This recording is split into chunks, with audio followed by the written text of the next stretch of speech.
গেলেন আগুন জ্বালিয়ে কেন?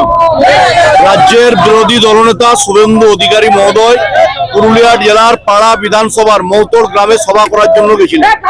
তিনি যখন ফেরত আসছেন তখন রোড চন্দ্রকোনার কাছে তার কনভয়ের উপর অতর্কিতে আক্রমণ করা হয়। শুভেন্দুবাবুর গাড়ির বোনেট কাঁচ ভাঙা হয় বাঁশ লাঠি দিয়ে। কালকে রাত্রেবেলায় উনি নিজে থানার আধিকারিকের সামনে বসে পড়েন। রাত 2টো পর্যন্ত ওখানে মশাল মিছিল হয়। এই চোর মমতার চোর পুলিশ, তারা চোর ধরতে পারে না, ডাকাত ধরতে পারে না, গুন্ডা ধরতে পারে না, মাফিয়াদের ধরতে পারে না, ধর্ষকদের ধরতে পারে না।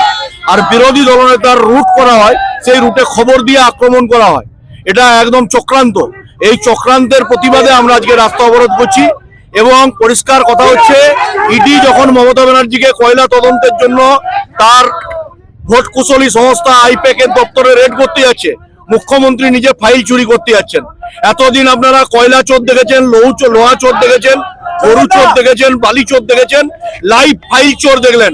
ফাইল চোর মুখ্যমন্ত্রী, তিনি ফাইল চুরি করতে যাচ্ছেন আর বিরোধী দলনেতার উপর আক্রমণ হচ্ছে।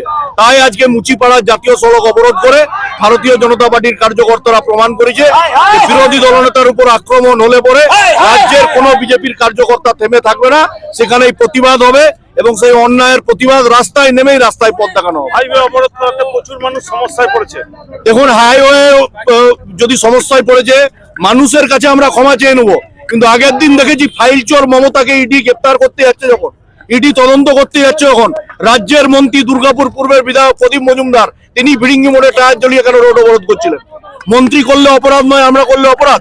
সংবিধানের নিয়ম মেনে মন্ত্রী শপথ নিয়েছেন, মুখ্যমন্ত্রী শপথ নিয়েছেন, সেই মুখ্যমন্ত্রীকে ইডি কয়লা কেসে তার নির্বাচনী কুশলী আইপ্যাককে গ্রেপ্তার করতে যাচ্ছে, মুখ্যমন্ত্রী ওখানে গিয়ে ফাইল চুরি করতে যাচ্ছেন, আর পূর্বের মন্ত্রী প্রদীপ মজুমদার এখানে অবরোধ করছেন তার নেতৃত্বে।